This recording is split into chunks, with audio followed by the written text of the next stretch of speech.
Hey, and welcome to Tech Out Loud, where three college guys just talk about the biggest names in tech. And again, we're off schedule this week. We promised every Friday, but we promised this Friday we'll stick on schedule. It's just because I came back from Nokia World. But as always, this is the news week of October 23rd. I'm always joined by Christopher Walton. And Alex Weston is not here with us today, so he's sick, which seems to be a trend every time I bring a guest onto the show. But I have my friend Dashiell Miller, who is a Windows Phone advocate, with me. I'm Dash. Yeah, I'm definitely a Windows Phone advocate. I'll say that. So yeah, let's just get to the meat of it, shall we? I came back from London Friday, 5 a.m. Great, feeling it, great, awesome. But the big star was Nokia World, and that was where Microsoft and Nokia finally shown off what they've been having in store for 6 months ever since Nokia announced their partnership. I'll start with the small stuff first, I guess, and lead into it. But it showed Nokia is still king at the third world market.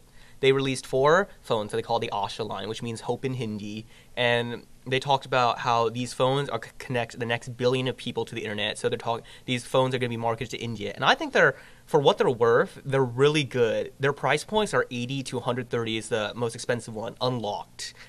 And for like a third world country, these phones can access the internet. They're smartphone skewed, but obviously they're not iOS, Windows Phone 7, or Android level. But they can run apps, they can do productivity, they can access the internet. So I think it's great for what it's marketed towards. So what do you guys think about that? For what it's marketed towards, it's definitely for those third world countries that don't have the options that we, like here in America, have. But obviously, if they can go out and get a phone, runs the internet, runs apps, and it'll be their smartphone until they get the options to get like devices such as iOS or Android or Windows Phone. I think it's like, even in America, I think they make kind of a killing here because, like, my grandma, she's not going to want to bother learning how to use an iPhone or Windows Phone 7 or Android. And at $135 for the most expensive model, without a contract, unlocked, I would totally just pick one up for her.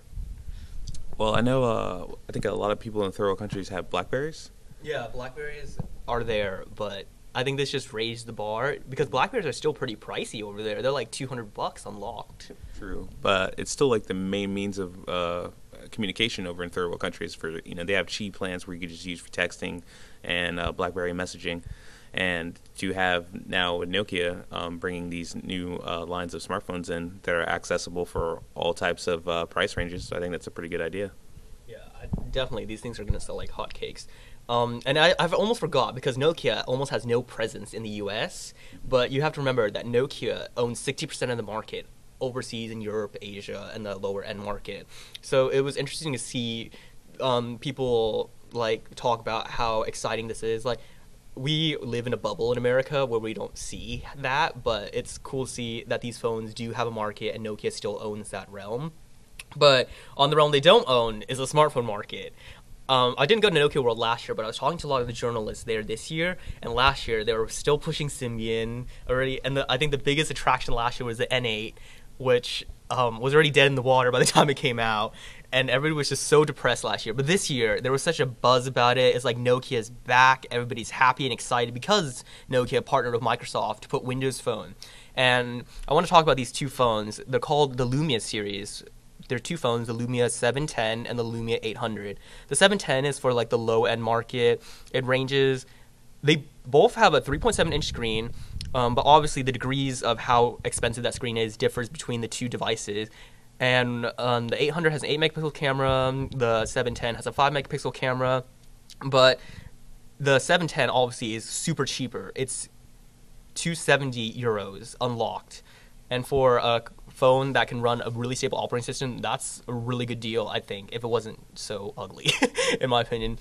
And then the Lumia 800 is what Nokia brashly called the first real Windows phone, because they believe this is the first phone that embodies a software and hardware perspective of what Microsoft was trying to attain. And to be honest, I wasn't as impressed as I wanted to be, because that hurt me a lot. Because when Nokia released the N9 with MeeGo, it's the exact same body. The Lumia 800 and the N9, exact same body. The N9 ran MeeGo. It was Nokia's swan song to the OS. It was the last MeeGo device to ever come out of Nokia, and I wondered why, because MeeGo was so intuitive, it was so beautiful, and it was so great, and I wondered why they wanted to throw it away. Windows Phone is nice, but MeeGo was so good, and when they transpose that same hardware to Windows Phone, instead of let's do a little spec comparison. The processor got a little faster on the Lumia. The screen got a little smaller because now Windows Phone requires 3 buttons, so that cut off some space from the original N9. There's a camera button because Windows Phone requires a camera button. There's half the amount of RAM, but that doesn't really matter in Windows Phone because it's that efficient in comparison to how much the N9 needed. But other than that, and then it has no front-facing camera, which I was very shocked at. It had no front-facing camera, no NFC, which the N9 did, which I think was a huge miss on their part. All around, though, it was I still am in love with the N9 hardware. I have not been able to call a phone sexy since the 2008 Sony Ericsson Xperia X1, and this phone is sexy. What do you guys, like, if you saw any of this press conference, what do you guys think about that phone? What, the 800? Yeah, the 800. Oh, I kind of agree with the Nokia saying that it's the first real Windows Phone, because when you look at it, the whole screen just lays into the whole body. Yeah, it's a curved glass display. It looks like an actual live tile in your hand with all the it was gorgeous, and all the different colors and the different countries available, and the clear black display. It was astounding, and the just look of it, it just looks so sleek and nice. The front-facing camera being missing. Well, I mean, nobody uses the front-facing camera. Like, all my iPhone friends, you have an iPhone 4, Chris. Do you use the front-facing camera at all? I do a lot. I would like to say, like, when I'm Skyping, I use it a lot instead of, let me go grab my Mac or, or any laptop or just, on a desktop and start Skyping. Or, hey, I have my front-facing camera on my phone. I could just start a conversation automatically right here.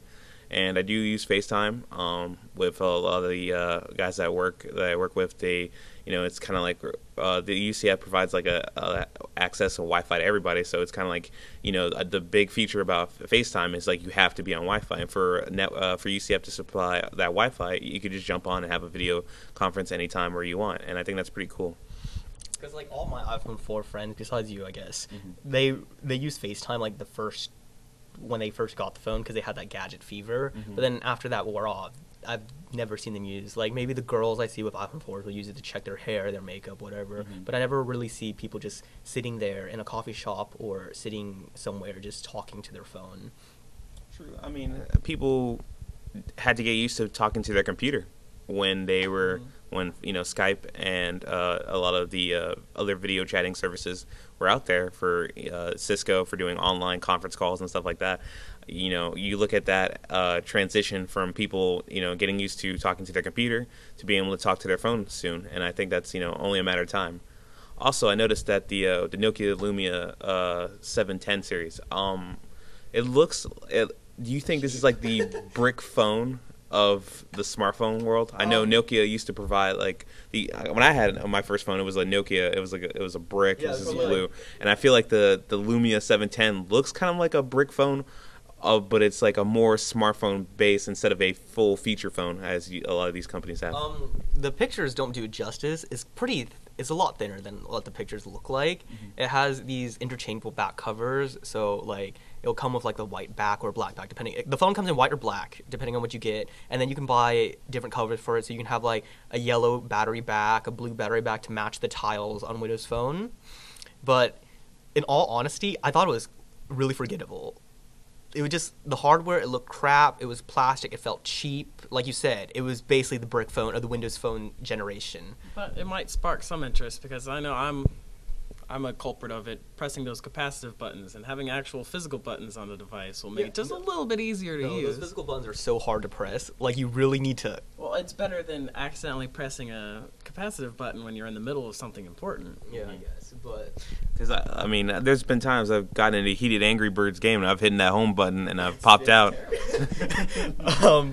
But I don't know. Like, it's a hard sell for me to recommend this phone because HTC released a Windows Phone called the HTC Radar, which is basically the same exact thing as the Lumia 710, but it's so much more high quality. It's made of aluminum.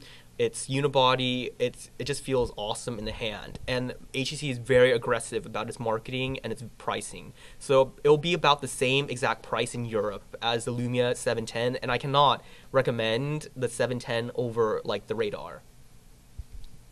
There's just kind of no way. It's just really forgettable device. Dash, I'll tell you that from the Wave 1 of Windows Phone, I set the Omnia 7 as the benchmark.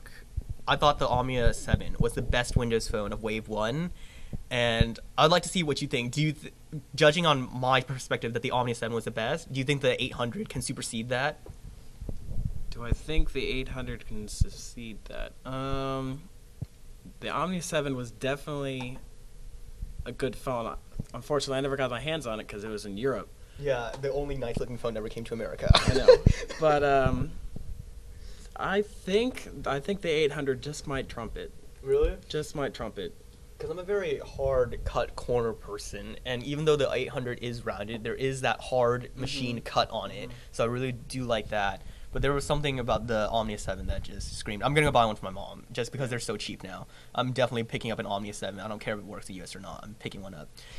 And on another note of picking up phones, I saw the N9. It was kind of sad. I saw a white N9 at Nokia World. And I hate white phones. I hated the white iPhone series. I hate all white phones, but this was the first white phone I really wanted to grab and just steal and run to Heathrow International Airport and fly back to New York. Other than that, it's just sad that the N9's dead. I mean, I picked one up just to say I have an N9, but then I could never. I would use it obviously, but it's just sad. And then they also reintroduced the N8 from last year, but with the update called Symbian Bell on it. If you don't know, the N8 came with Symbian 3, and then there's supposed to be 2 updates for it: Symbian Anna and then Symbian Bell. I had my N8 for 3 weeks. Loved the camera to death. Best camera phone, hands down. Beat every pocket camera on the market. It was just Symbian that was such a big issue for me. I could not. It was laggy. There was no pixel battery, so I couldn't pull it when it froze. But then with Bell, the Bell update, it's so good. I want to pick up an N8 again. It's a whole new phone. I'm going to pick up an N8 again and use it until I see Nokia make an N8 with Windows Phone 7. It's just that good. Now, the N8 and N9, is Nokia still going to support that, or are they kind of like turning into the Apple phase where, you know, the iPhone 3G and the 3GS, as the further you get away from the past phones, it just becomes obsolete and no more updates are being supported anymore? Well, actually, what they've been doing is any user on Symbian with a supported phone, Nokia released like a demo of Windows Phone that you can actually use to create a mock Windows Phone on your Symbian device so that you can see what Nokia has been switching to. So if you want to, you can. But I don't think they're just going to unsupport it. The problem, the deal breaker with Symbian is just it rules the world. Symbian is 60% of the market outside because of the low-end market. And if Windows Phone wants to penetrate that, we're going to have to see phones like the Lumia 710, but a lot cheaper scale. Like, it needs to penetrate that. And then the N8, all those N8 owners out there, I know you were burned. I was burned too. I was enticed by the camera, and the camera did not disappoint, but I was burned by Symbian too. But keep with it. Symbian Bell is amazing. And it's not amazing like as Windows Phone and iPhone, but I mean, from what it was to what it is with Symbian Bell, it's amazing.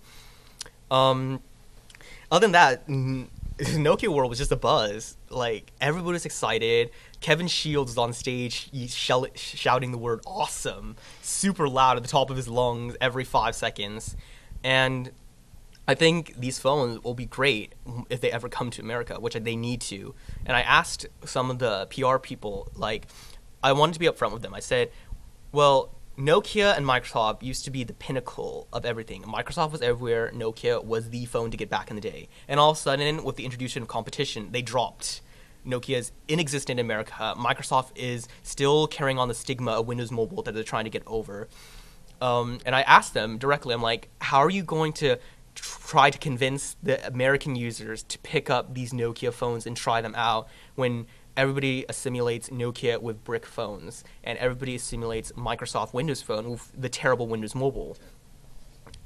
How do you think, Chris? How can they do this? I think they're just gonna have to break out the marketing. I know that Motorola, they have a fantastic marketing system with the Droid Bionic. You see, them hyping up with like So robot it's basically technology. directed by Michael Bay. Pretty much. I mean, I wouldn't say you don't have to direct, have a full-fledged director like Michael Bay No, come but out. You see those droid commercials? It's like robots and hot chicks, and then hot chicks destroying the robots. But initially, that does sell phones, and if Nokia has to come out with something that's, enticing, that, that looks, that's clean. You have hot chicks blowing up robots in the for the Motorola, but you also have just the simplicity of someone's hand, and in the iPhone commercials, you have families using it, just clean cut commercials. You have to have some sort of dynamic marketing platform to push this phone into the U.S. market, in my opinion. Definitely. The way Apple sells is through emotion. And I think Nokia needs to have that emotion if they need to sell these devices. If they're willing to call this the first real Windows phone, they need to get people excited about it. Because most people talk about Windows Phone, they still think it's Windows Mobile. Yeah. Sale representatives have no idea what Windows Phone is. I come into an AT&T store or T-Mobile store and say I want a Windows Phone, and they're like, oh, it's crap, it freezes all the time, it hasn't been updated. I'm like, are you talking about Windows Mobile? It's like, same thing. They don't know. Yeah, that's a lot like when smartphones started coming out, and I went into a Verizon store and asked the guy, does this phone support Flash? He's like, yes, the Flash is on the back of the camera. And I was just like, I was like, at this point, you clearly note that these people that are marketing the phone don't know a lot about the phone.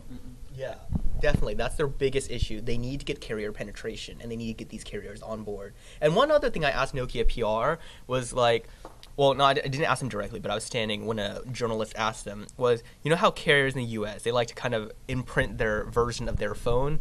The Lumia 800 is so sexy. I could never bear the thought of a carrier's logo, a T-Mobile, AT&T, Verizon logo, just being stamped all over that precious phone. And I was asking Nokia, how are you going to carrier penetration? Because the carriers want you to be excuse my language, I'll bleep that out later. But then, at the same time, how are you going to keep what's true to yourself as a company and your design?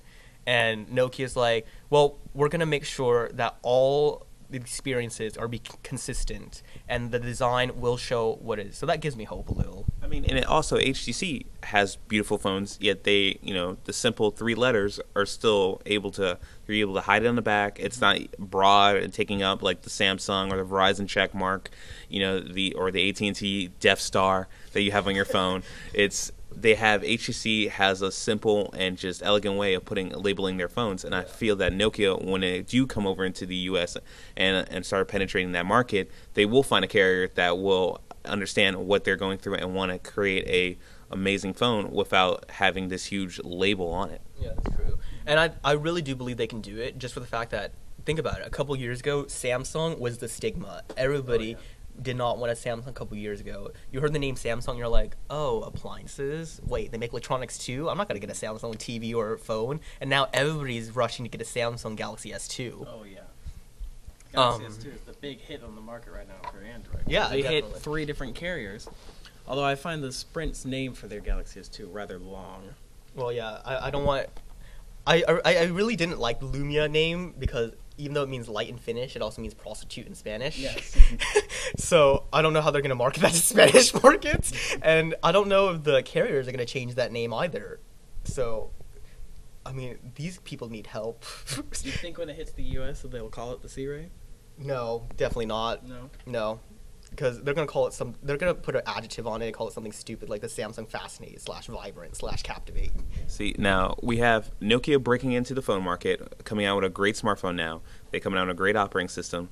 Now they just need someone to come out and simply market their device. Yeah. Once you get someone to market a device, you're going to start getting into the entry level. You might take on Samsung. You're going to start taking on Apple. You're going to start taking on a lot of top competitors, and that's where they need to focus on right now. Yes. The products is done. It's now the marketing, and that's where they have to focus on. Yeah. And what's interesting at Nokia World 2, to further their Microsoft integration, they demo the Xbox Companion app, where you basically, any Windows phone, it'll be free soon, that if you have an Xbox, you can pair it with your Xbox, and then you can view, like, kind of DLNA type stuff, where the TV, your Xbox TV, just becomes kind of, you play a movie on your phone and you can stream it to your TV. But what I don't get is, why wasn't this here from the beginning? Exactly. Microsoft always pushed 3 screens in the cloud, and to have this, like, how many people have Xbox? It's like 56 million people at this point. They have an opportunity. Apple, you obviously, if you don't know what Apple's doing, you're kind of blind, because Apple, with all this AirPlay mirroring with the Apple TV and the iPads and the iPhone, they're aiming for that market. Apple, with their Apple TV, is going to aim for that market. And well, the problem with Apple's approach is, everybody has an iPhone, everybody has an iPad. That's great, but then they have to somehow convince the consumer, oh, you have to buy this $99 Apple TV in order to stream anything. And I think that's why, even though Steve Jobs said the TV was a hobby, they're going to start coming out. I feel like Apple's going to be working on a TV device where it's like, we have these great resolution monitors that people love. We have Apple TV that's starting to take over this device. Now all we have to do is just implement that Apple TV inside that monitor and come out with a TV, a physical TV like a LG or a Samsung, and get into that TV market. But then the problem with that is, like, how would you get content? Because the biggest issue for me before I pick up like a Roku or a Sling Box or an Apple TV is, will it replace my cable box? And I think that is a big deal, because like Google, who struggled, this month will be their 1-year anniversary of their Google TV, and a lot of companies pulled out for content. You have Hulu left, you have a lot of NBC and CBS who were leaving, and you have this device that they marketed that people were on board, and then the content providers pulled out, and now you have no content. You have Netflix and Amazon, and that's about it. You're just pretty much a Roku or an Amazon or an Apple TV box now. What sets you aside from all these other devices that have the purpose of streaming media? You just someone needs to come out with a device that will replace Apple. I think Apple could be potentially the one to do this, because they already have good relationships with all the cable networks, and they have that tie-in. They just need to execute on it, and let's see if they can do it. Because I see 2 scenarios. Either one, they release this box, it becomes an attachment to your cable box, which I guess would be okay, but I'd rather just replace it. And you pay like a small monthly fee, like maybe $1 or $2 per month, and you buy like your channel a la carte. Like, you'll partner with ABC, $2 for them per month, whatever. Another way I see this, which I really hope they never do, is they make this Apple TV, but bundle it with like a service like Comcast, and be like, you can sign a 2-year contract and get this new Apple TV. But I would hate to see that happen to them. Yeah, and I think Apple's going to stray away from having something that's tied into a company. They want to have a standalone, but still have companies backing to be able to produce good content that people still want to use their product. The main thing people want to do is switch and get better content. I know that I'm paying, I would say $80 for my cable bill. I'm getting about 1,000 channels. Out of those 1,000 channels, I would say I watch a select about a good 50 of them. Now, if I had the option to buy those channels a la carte and cut down my cable bill for a substantial rate, that's what I'm going to do. I'm going to set. Would you be willing to sign a 2-year contract for that, though? That's the thing. It goes back to contracts. You're locking yourself in. You can't go away. And for me to get my attention and to lock me into a contract, you have to have great content. You have to have a great device that I'm going to be using, that I could see myself using for the next 2 years. I know in the U.S. market, 2-year contract is it's a big thing. It's a regular thing. In the Canadian market, the average is a 3-year contract. Yeah. 3 years it's pretty ridiculous. And within that 3rd year, already another device is already out. So another week. Months even, the next device. I think Europe has the best plan. You can either sign for a 12-month contract, an 18-month contract, or a 24-month contract. You can pick and choose how long you want to stick with them. Obviously, the rates will vary, but that's a beautiful system. Just that. I think I would pay a little bit more to be able to determine my contract length, and I think a lot of people would agree. I don't know you, Dash. I know. Would you like to say if you had AT&T TV or let's say Bright House? Would you, but instead of having a 2-year agreement for like $80 a month, you could have a 6-month agreement for about $50? I'd definitely do a 6-month agreement for $50, because you have so many more options with a less amount of time than you would if you were stuck with someone. even in smartphone contracts, like I have a 2-year contract in AT&T, but the new smartphones are coming out, and without that upgrade after that 2 years, I won't be able to get anything else unless I just bought it unlocked. I also feel like they have to come up with, yes, there's a 2-year plan. I'm already with your company, but if I also want to stick with your company and you're producing more phones and other content, you have to have it. I think you should have a separate upgrade plan. Well, I would pay an additional price for my upgrade plan, so that way when a new phone comes out and I like that phone, I can just jump on that phone and switch it and go for an upgrade price. Didn't AT&T do that once with like the iPhone, the 3GS? Like you could sign yourself up to, like, even though you're only 1 year into contract, you can pay like the $100 difference, and then you could sign yourself up for 2 extra years. Yes. They refresh your contract to get the contracted price for the phone. Yeah. They do that, and I think, but they didn't market, like I would say, have that as an actual physical package where you pay per month, and whenever a new phone comes out and you want to switch, you pay that subsidized price as a new 2-year agreement would, instead of that $500 or $600 out of contract price. Well, I think that all depends on how these, because it's hard in America just for the fact that we're all separate. Every company has their own bans. Every company has their own regulation. So it's very difficult in America to provide that type of system until the government comes in and just, kind of takes over. But we don't want that. No. So, I mean, I think it's just something we have to live with. You just have to be very careful about your 2-year contracts in America, and that's something we'll probably have to live with for a really long time. Speaking of prices, I noticed that Redbox this week raised their prices from $1 to $1.20. Do. That 20 cents, it's cents in your pocket that aren't there anymore. Yeah, now every 5 movies, I could have got a movie free. True, but also we've seen this with Netflix raising their prices. We see this with a lot of other companies raising their prices. Like Apple, iTunes, they raised the song price from 99 cents to $1.30. Yeah, and you slowly make these little price changing increments to the point where, like, I'll pay $1.20 for a movie for a day or a night, compared to the old Blockbuster, $8 or $16 for the week, or 2 weeks. I want that per day kind of price, but then you start raising $1.20, we see $1.50, then you're up to $2 and $2.50. Where does it end? I guess this is I have mixed feelings about it, because it's like, I guess it's okay that they're raising it this much, but like you said, this is just a trend. This is just the start, that they're gonna keep increasing the price. Whereas, do you want to do what the cell phone companies have done with unlimited data, where you first pay $30 per month for unlimited data, and all of a sudden they cut you to $30 per month for 2 gigs? It's not the fact that it's $30 for 2 gigs that upsets you. It was just the fact that it was unlimited before. Mm-hmm. And I feel that also that they have to raise the prices too.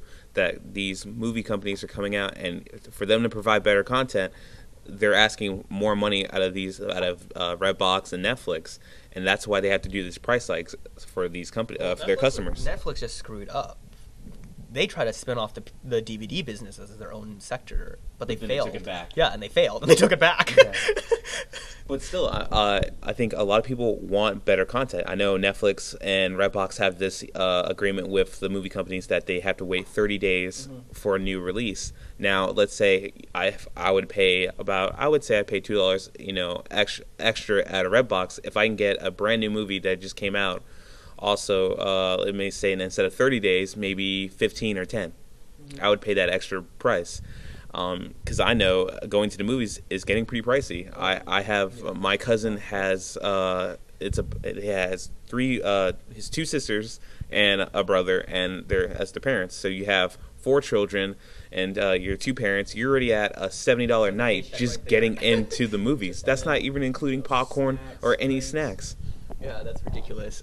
That's why I don't go to movies anymore. Yeah, and that's why I would say the ability to wait and buy that movie or rent that movie for a little bit more than you would usually rent a movie, but still save that convenience charge of having your family go to the movies is pretty, a really good idea. Yeah, I'd be almost willing to pay triple the Netflix price if I can get that movie within 10 days of its release. An instant stream? Not Netflix, Redbox. Like, I'd be willing to pay triple if I can get that new movie right then and there for my wallet. I think I would pay triple too on my Netflix plan. For a lot of people would agree. I would triple my Netflix plan, because the Netflix, they're so bad with getting the new movies that when you go on there, you find movies that you've never even heard of before. And it's mostly, stuff from our parents' Yeah. age, 80s and 90s movies and 70s movies. And, for a kid that's, that was growing in 92 and that's coming out now, I don't want to see old 80s and 90s movies. I want to see the stuff that's coming out now. So you want to see Michael Bay? Well, no, I don't want to see Michael Bay per se, but like the new movie that's going to be The Immortals that's coming out. It's going to be like the new 300 for this year. Let's say it comes out next Friday, and you have a Netflix plan for about $20 a month, and of just instant streaming. And with that $20 a month, you get you only have to wait 7 days for a new release to come to instant stream. I would pay that $20 a month. Yeah, that 20 bucks. Yeah, Heartbeat. that's definitely. But it's just a hard battle, especially in these economic times, to raise your price. Redbox is being very sneaky about it, and I don't know if I like it yet, just for the fact that it's not over $2. Maybe when it gets to that $2 threshold, I'll boycott Redbox too. But until then, I guess I'm fine. I mean, a company needs to survive these days too. Yeah. Now I do know that Redbox does games as well, and they do have new releases. I know when they do new releases because the day after I would say the day Battlefield 3 came out, they had it in Redbox. That's exciting. That's wow. That's pretty intense. And so but instead of their thing is they would have DVDs for $1 and games for $2 a night, and to play a brand new release for $2 a night instead of paying that $60 fee for that game, which you could probably finish it in probably a solid 14 hours or 12 hours, and then you're just gonna the rest of that time you spend is playing online and leveling up. I think people would pay $2 or $3 a night for that new release. Definitely.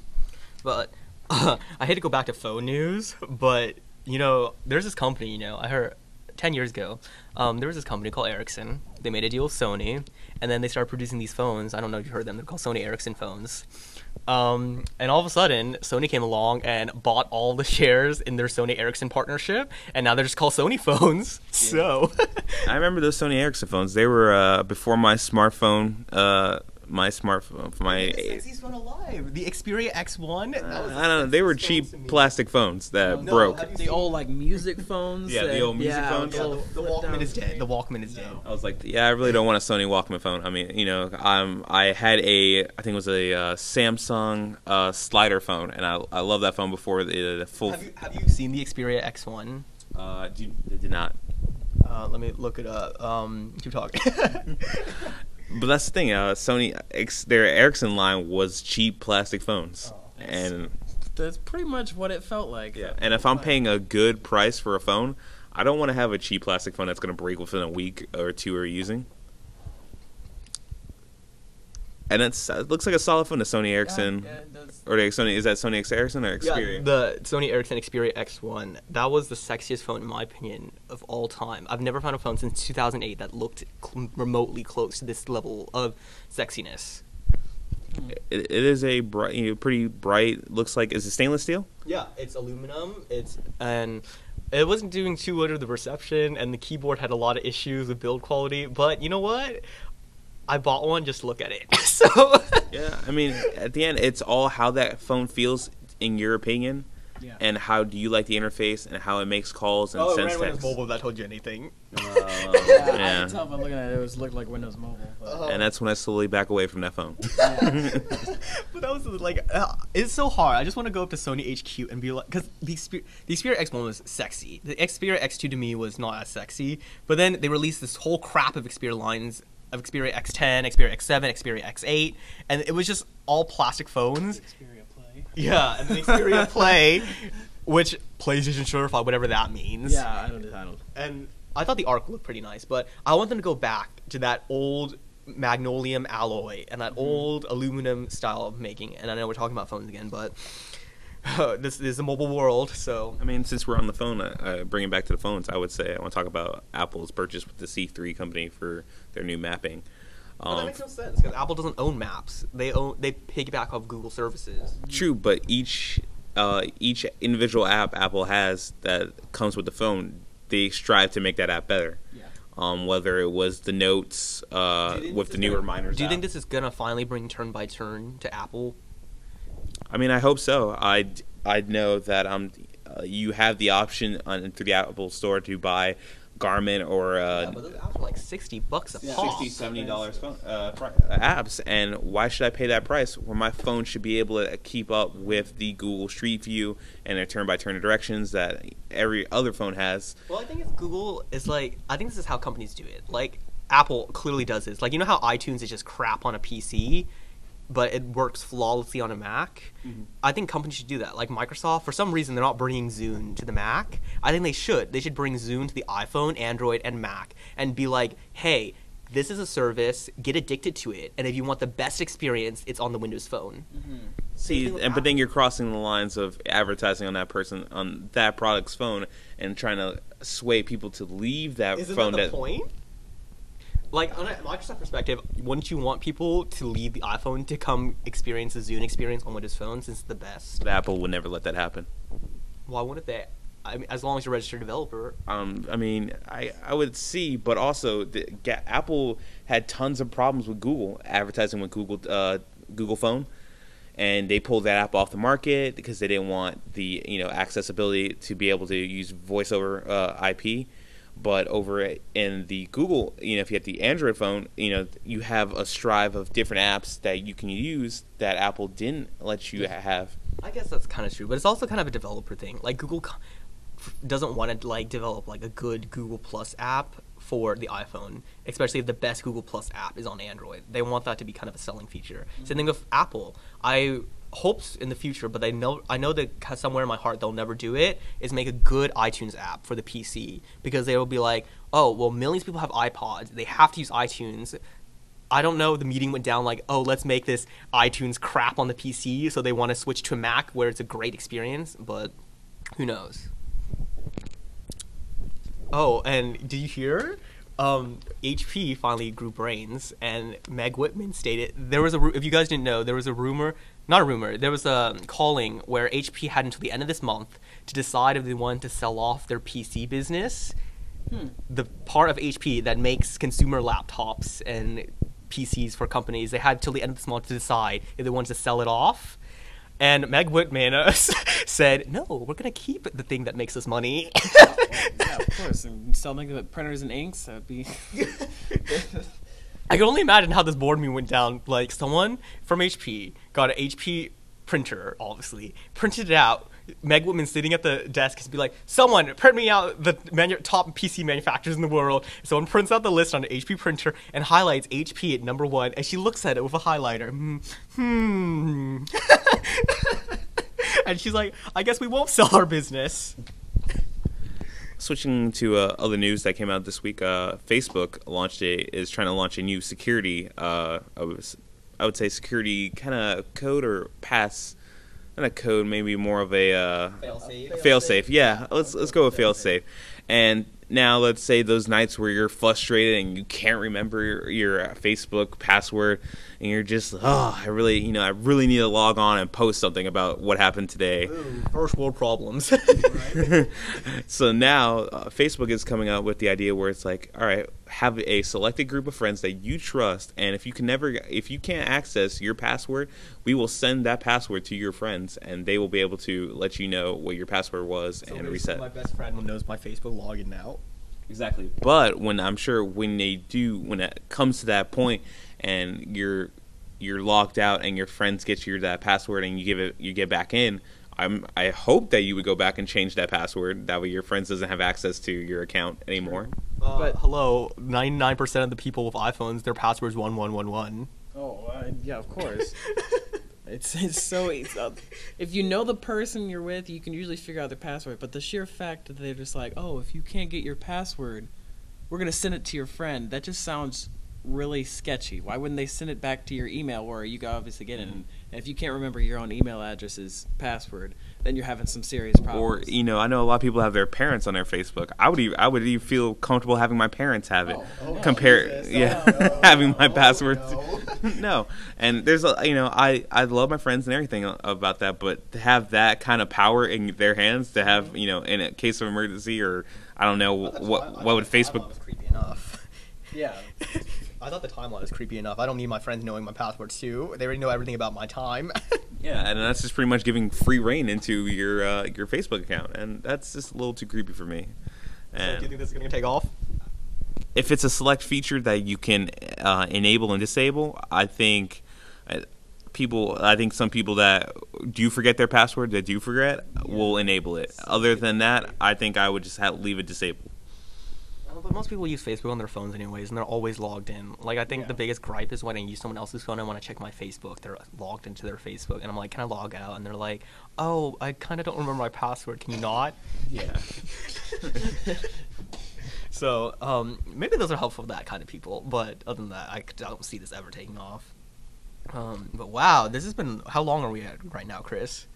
We are at 40 minutes. Wow, this is our longest podcast ever. There a lot happened this week.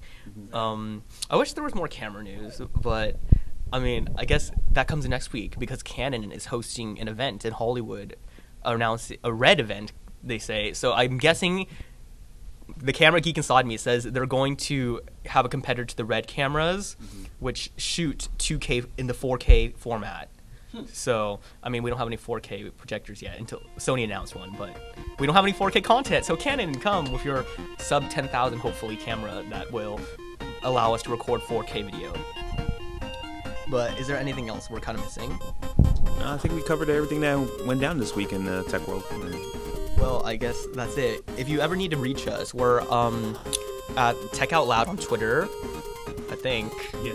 I didn't make the Twitter, so don't quote me on that. Twitter.com/TechOutLoud. Also, you can follow us on our Facebook page at Facebook.com/TechOutLoud.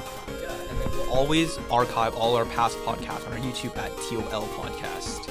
So, and if you need to if you want for us to talk about anything, you can send us an email at fansoftechOutloud@gmail.com. And we have our individual Twitters too. I'm at Andangit, ANDDNGIT. And what's your Twitter? Twitter.com/Chris Walton, capital C, capital W. And do you have a Twitter? I do not have a Twitter. And we will set up Dash with a new Twitter account now. Yeah, and hopefully Alex will be back with us next week when he's not puking his guts out. And I'll try not to bring any more guests on the show because apparently one of my coworkers gets. You're next in the line now. Yeah, I know. Chris is gonna bring it. Yeah, I'm gonna bring in guests, and Annie's gonna be sick. And I guess with that, I think it's time to go. So, okay. See you next time, guys.